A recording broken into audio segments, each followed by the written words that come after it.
పిల్లల ఎదుగుదలకు ఉపయోగపడే పత్యాహారం ఇప్పుడు మనం తయారు చేసుకోబోతున్నాం. మరి దీనికి కావాల్సిన పదార్థాలు ఏంటో ఇప్పుడు చూద్దాం. సొంటి, బెల్లం, ఎండు కొబ్బరి, గోధుమ పిండి, నెయ్యి, బాదం, పిస్తా. ఇది చక్కగా తేలిగ్గా చేసుకోవచ్చు.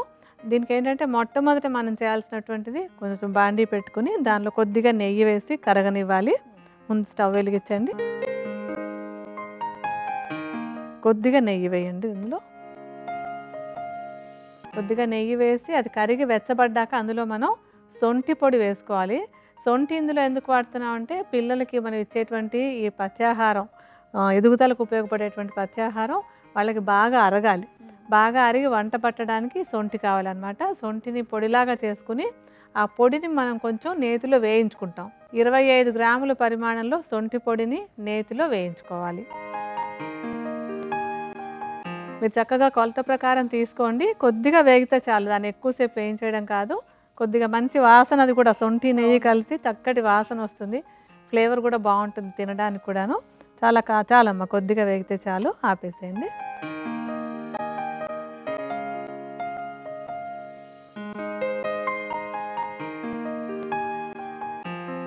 ఇప్పుడు ఏం చేయాలంటే ఒక 100 గ్రాముల గోధుమ పిండిని తీసుకుని కొంచెం నెయ్యి వేసి ఆ నేతిలో గోధుమ పిండిని కూడా వేయించుకోవాలి.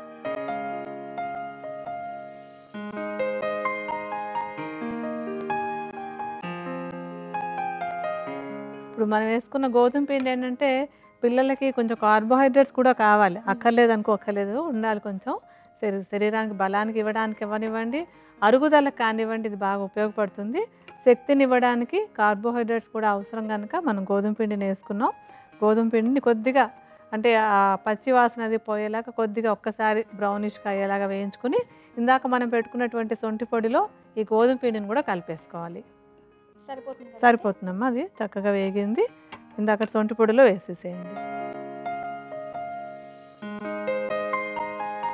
తర్వాత మనం ఇందులో ఎండు కొబ్బరిని కలుపుకుందాం. ఒక 50 గ్రాముల ఎండు కొబ్బరిని తీసుకోవాలి.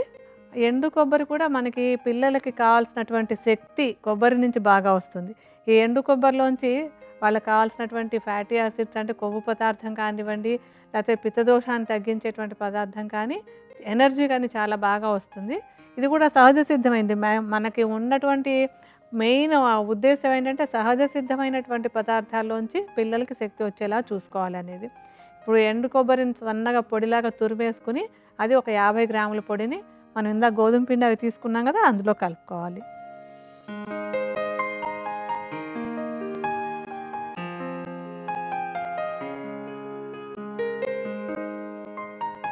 తర్వాత ఇందులోకి బాదం పప్పులు కూడా తీసుకోవాలి మనం.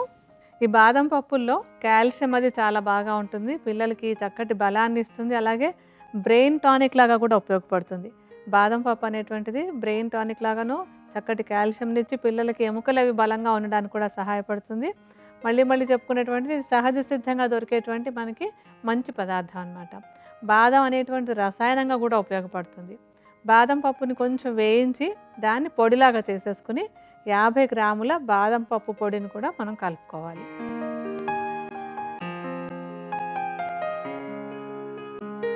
ఆ తర్వాత కొంచెం పిస్తా పప్పులు. అన్నీ చక్కటి టేస్టీగా ఉండేటువంటి పదార్థాలు, బలాన్ని ఇచ్చేటువంటివి, పిల్లలు ఇష్టంగా తింటారు. ఇప్పుడు రోజు బలవంతంగా ఏడిపించి పెట్టక్కర్లేదు, వాళ్ళని హ్యాపీగా ఇవ్వమని అడిగి మరీ తీసుకుంటారు. మరి దీన్ని కొద్దిగా ఈ పిస్తా పప్పులను కూడా చిన్న చిన్న ముక్కల్లాగా చేసేసుకుని సుమారుగా ఒక 15-20 గ్రాముల పిస్తా పప్పులను కూడా ఇందులో కలుపుకోవాలి.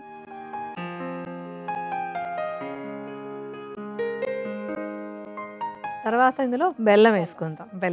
బెల్లం అంటే ఏంటంటే అది కూడా న్యాచురల్, ఎలాంటి రిఫైన్డ్ కాకుండా ఉండేటువంటి మంచి పదార్థం. ఇందులో ఐరన్ ఉంటుంది, పిల్లలకి చక్కటి శక్తిని ఇస్తుంది. అంటే ఇందులో ఉండే తీయదనం కూడా సహజ సిద్ధమైనటువంటి తీపి కనుక పిల్లల ఎదుగుదలకి చాలా బాగా ఉపయోగపడుతుంది. దాదాపుగా 250 గ్రాముల బెల్లాన్ని మెత్తటి పొడిలాగా చేసేసుకుని ఇందులో కలుపుకోవాలి.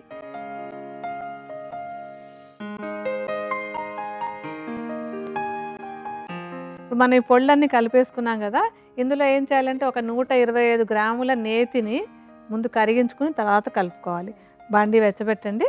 125 గ్రాముల నెయ్యి కూడా ఏంటంటే సహజ సిద్ధంగా ఉండేటువంటి ఫ్యాట్ సబ్స్టెన్స్ అయితే దాన్ని ఆయుర్వేదంలో నేతిని మేధ్య రసాయనం అంటాం. అంటే పిల్లలకి ఒక మంచి బ్రెయిన్ టానిక్ లాగా ఉపయోగపడేటువంటిది నెయ్యి అనమాట. నెయ్యి తినకూడదు ఇలాంటివన్నీ కూడా ఒక ఇంప్రెషన్స్ అన్నీ వచ్చేసాయి. చిన్న కొద్ది పరిమాణంలో ప్రతిరోజు పిల్లలు నెయ్యి తీసుకున్నట్టయితే కనుక వాళ్ళకి మెదడు ఎదుగుదల బాగుంటుంది. అందుకని మనం ఇందులో నెయ్యి కూడా వేసుకుంటున్నాం. అదొక మేధ్య రసాయనం అంటే బ్రెయిన్ టానిక్. మర్చిపోకండి, పిల్లలకి పెట్టండి, మానేయకండి పెట్టడం. కొంచెం అది కరిగిన తర్వాత ఆ నేతిని కూడా మన మిశ్రమంలో కలిపేసుకోవాలి. కరిగిపోయింది కదా, అందులో వేసేసేయండి.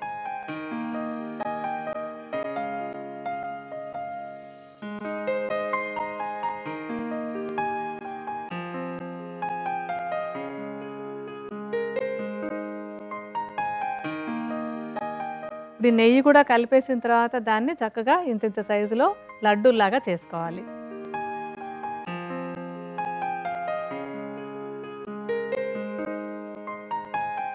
ఇది ఎన్ని రోజులు నిల్వ ఉంటుందండి? ఇది సుమారుగా ఏంటంటే ఒక 10-15 రోజుల వరకు మనం ఒకసారి చేసి పెట్టుకోవచ్చు. ఇంకా అంతకంటే ఎక్కువ రోజులు ఉంటే నిలవవాసనలాగా అయిపోతుంది. అండ్ తేలిక కదా, అన్నీ రెడీగా ఉంటాయి. ఎప్పుడు కావలిస్తే అప్పుడు ఫ్రెష్గా, ఎప్పుడు ఎంత ఫ్రెష్గా తింటే అంత ఆరోగ్యానికి మంచిది. అందుకని ఎప్పుడు కావలిస్తే అప్పుడు చేసుకుంటూ ఉండొచ్చు. చేయడం కూడా చాలా సింపుల్. చాలా తేలిక.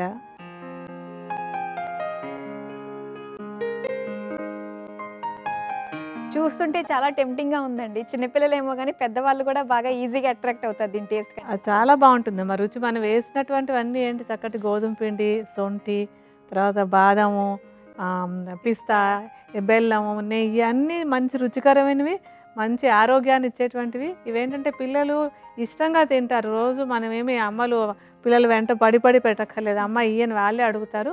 నిత్యం చక్కగా పిల్లలకి రోజు ఒక లడ్డు చొప్పున, లేదంటే పొద్దున్న ఒకటి సాయంత్రం ఒకటి కనుక రెగ్యులర్గా ఇస్తూ ఉంటే ఇది పిల్లల ఎదుగుదలకి చక్కటి పథ్యాహారం. పథ్యం అంటే ఏంటంటే ఎప్పుడు కూడా ఆరోగ్యాన్ని ఇచ్చేటువంటి దాన్ని పథ్యం అంటాం. సో అలాంటి పథ్యాహారం మనం తేలిగ్గా తయారు చేసుకోవచ్చు. పిల్లలకి చక్కగా రెగ్యులర్గా ఇవ్వడానికి కూడా ఇది బాగుంటుంది.